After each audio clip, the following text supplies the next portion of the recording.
Friends, இன்னைக்கு என்ன நம்ம பார்க்கலாமா?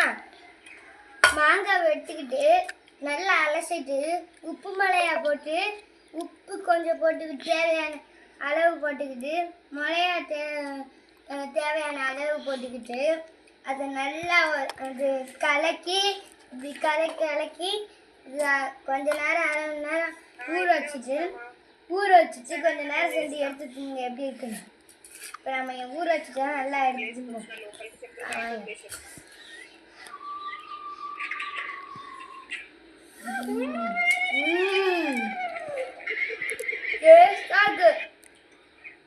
நீங்களும் சாப்பிட்டு பார்த்துட்டு கமெண்ட் சொல்லுங்க.